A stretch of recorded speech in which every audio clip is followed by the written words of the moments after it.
श्री गुरु चरण सरोज रज निज मन मुकुर सुधार।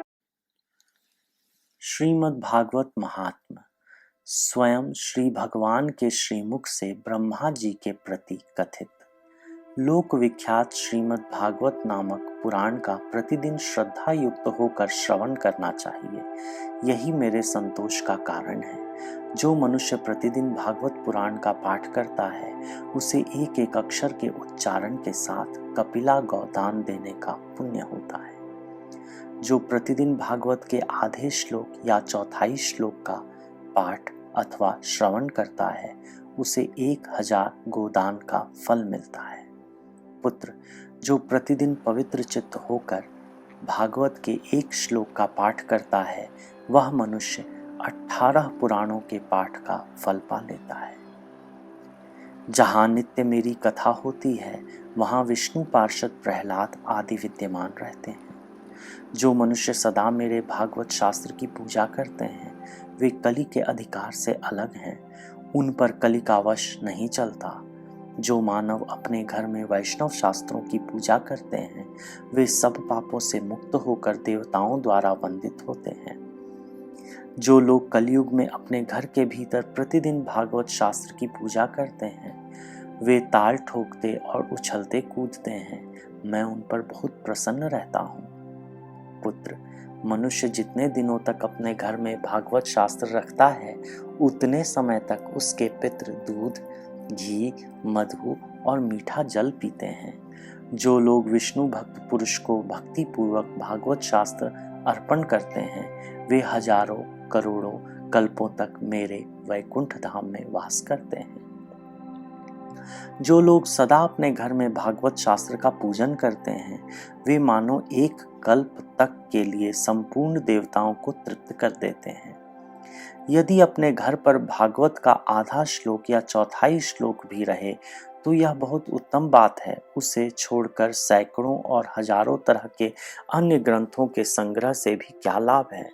कलयुग में जिस मनुष्य के घर में भागवत शास्त्र मौजूद नहीं है उसको यमराज के पाश से कभी छुटकारा नहीं मिलता। इस कलयुग में जिसके घर भागवत शास्त्र मौजूद नहीं है उसे कैसे वैष्णव समझा जाए, वह तो चांडाल से भी बढ़कर नीच है। लोकेश ब्रह्मा, पुत्र, मनुष्य को सदा मुझे भक्ति पूर्वक संतुष्ट करने के लिए अपना सर्वस्व देकर भी वैष्णव शास्त्रों का संग्रह करना चाहिए। कलयुग में जहाँ जहाँ पवित्र भागवत शास्त्र रहता है वहाँ वहाँ सदा ही मैं देवताओं के साथ उपस्थित रहता हूँ। यही नहीं, वहाँ नदी, नद और सरोवर रूप में प्रसिद्ध सभी तीर्थ वास करते हैं। संपूर्ण यज्ञ, 7 पुरियां और सभी पावन पर्वत वहाँ नित्य निवास करते हैं। लोकेश, यश, धर्म और विजय के लिए तथा पाप क्षय एवं मोक्ष की प्राप्ति के लिए धर्मात्मा मनुष्य को सदा ही मेरे भागवत शास्त्र का श्रवण करना चाहिए। यह पावन पुराण श्रीमद् भागवत आयु, आरोग्य और पुष्टि को देने वाला है।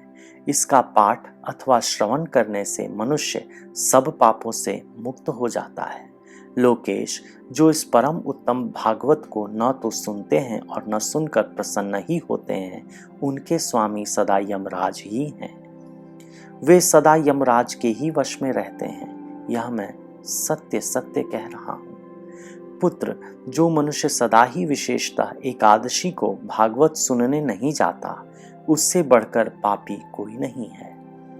जिसके घर में एक श्लोक, आधा श्लोक अथवा श्लोक का एक ही चरण लिखा रहता है उसके घर में मैं निवास करता हूँ। मनुष्य के लिए संपूर्ण पुण्य, आश्रमों की यात्रा या संपूर्ण तीर्थों में स्नान करना भी वैसा पवित्र कारक नहीं है जैसा श्रीमद् भागवत है। चतुर्मुख, जहाँ जहाँ भागवत की कथा होती है वहाँ वहाँ मैं उसी प्रकार जाता हूँ जैसे पुत्र वत्सला गौ अपने बछड़े के पीछे पीछे जाती है। जो मेरी कथा कहता है, जो सदा उसे सुनने में लगा रहता है तथा जो मेरी कथा से मन ही मन प्रसन्न होता है उस मनुष्य का मैं कभी त्याग नहीं करता। पुत्र, जो परम पुण्यमय श्रीमद् भागवत शास्त्र को देखकर अपने आसन से उठकर खड़ा नहीं हो जाता, उसका 1 वर्ष का पुण्य नष्ट हो जाता है। जो श्रीमद् भागवत पुराण को देखकर खड़ा होने और प्रणाम करने आदि के द्वारा उसका सम्मान करता है, उस मनुष्य को देखकर मुझे अनुपम आनंद मिलता है।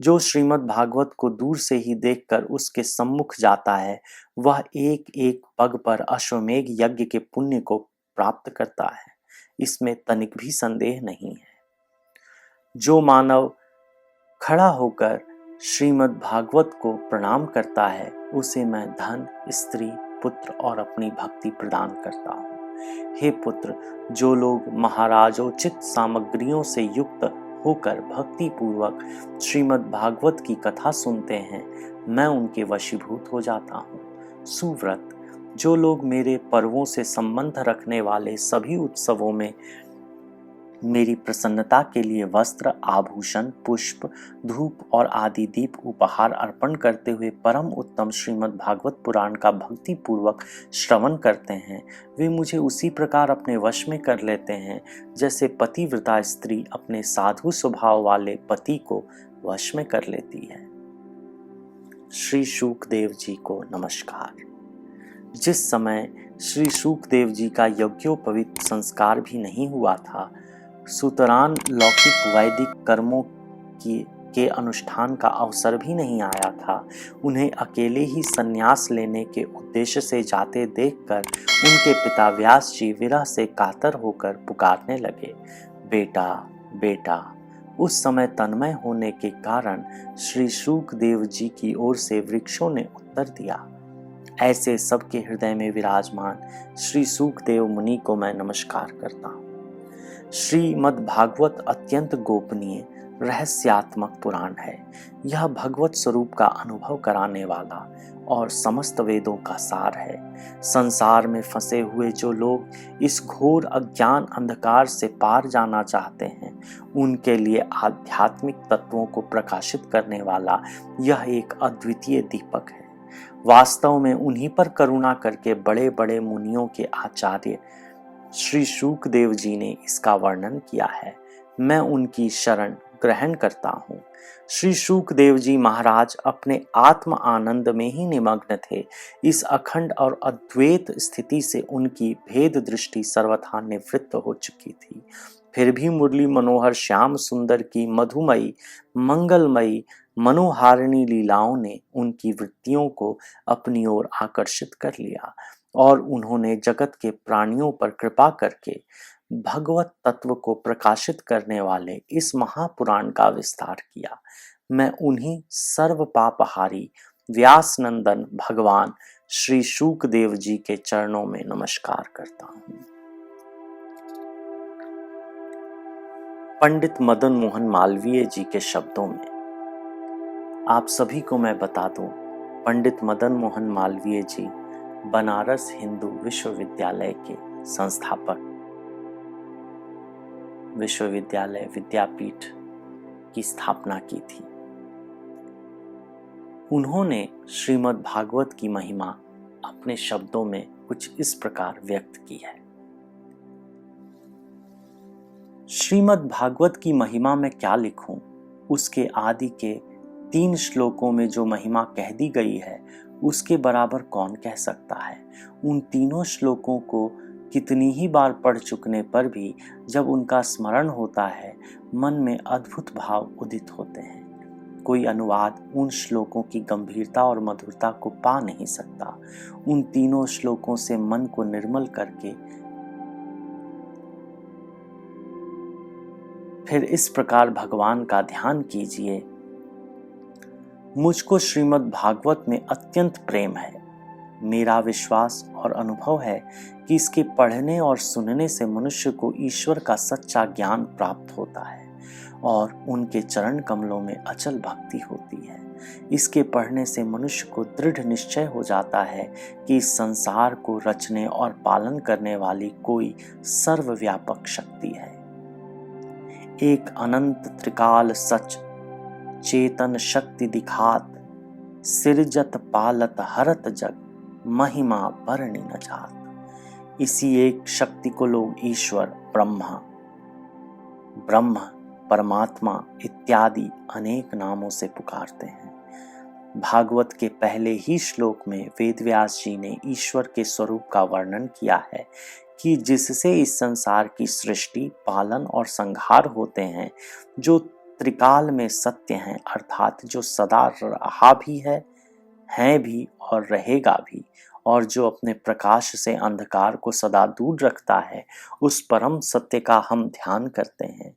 उसी स्थान में श्रीमद् भागवत का स्वरूप भी इस प्रकार से संक्षेप में वर्णित है कि इस भागवत में जो दूसरों की बढ़ती देखकर डाह नहीं करते, ऐसे साधु जनों का सब प्रकार से स्वार्थ से रहित परम धर्म और वह जानने के योग्य ज्ञान वर्णित है, जो वास्तव में सब कल्याण का देने वाला और आदि भौतिक, आदि दैविक और आध्यात्मिक इन तीनों प्रकार के तापों को मिटाने वाला है।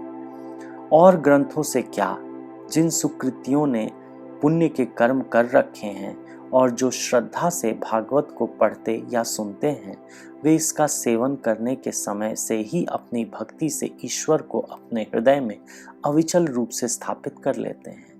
ईश्वर का ज्ञान और उनमें भक्ति का परम साधन, ये दो पदार्थ जब किसी प्राणी को प्राप्त हो गए तो कौन सा पदार्थ रह गया जिसके लिए मनुष्य कामना करे, और ये दोनों पदार्थ श्रीमद् भागवत से पूरी मात्रा में प्राप्त होते हैं। इसीलिए यह पवित्र ग्रंथ मनुष्य मात्र का उपकारी है। जब तक मनुष्य भागवत को पढ़े नहीं और उसकी इसमें श्रद्धा ना हो, तब तक वह समझ नहीं सकता कि ज्ञान, भक्ति, वैराग्य का यह कितना विशाल समुद्र है। भागवत के पढ़ने से उसको यह विमल ज्ञान हो जाता है कि एक ही परमात्मा प्राणी प्राणी में बैठा हुआ है, और जब उसको यह ज्ञान हो जाता है तब वह अधर्म करने का मन नहीं करता, क्योंकि दूसरों को चोट पहुंचाना अपने को चोट पहुंचाने के समान हो जाता है। इसका ज्ञान होने से मनुष्य सत्य धर्म में स्थिर हो जाता है, स्वभाव ही से दया धर्म का पालन करने लगता है और किसी अहिंसक प्राणी के ऊपर वार करने की इच्छा नहीं करता। मनुष्य में परस्पर प्रेम और प्राणी मात्र के प्रति दया का भाव स्थापित करने के लिए इससे बढ़कर कोई साधन नहीं। वर्तमान समय में जब संसार के बहुत अधिक भागों में भयंकर युद्ध छिड़ा हुआ है, मनुष्य मात्र को इस पवित्र धर्म का उपदेश अत्यंत कल्याणकारी होगा। जो भगवत भक्त हैं और श्रीमद् भागवत के महत्व को जानते हैं, उनका यह कर्तव्य है कि मनुष्य के लोक और परलोक दोनों के बनाने वाले इस पवित्र ग्रंथ का सब देशों की भाषाओं में अनुवाद कर इसका प्रचार करें। ये शब्द मदन मोहन मालवीय जी के हैं। हम मदन मोहन मालवीय जी को भी प्रणाम करते हैं। वह भी भगवान के अत्यंत प्रिय भक्त थे।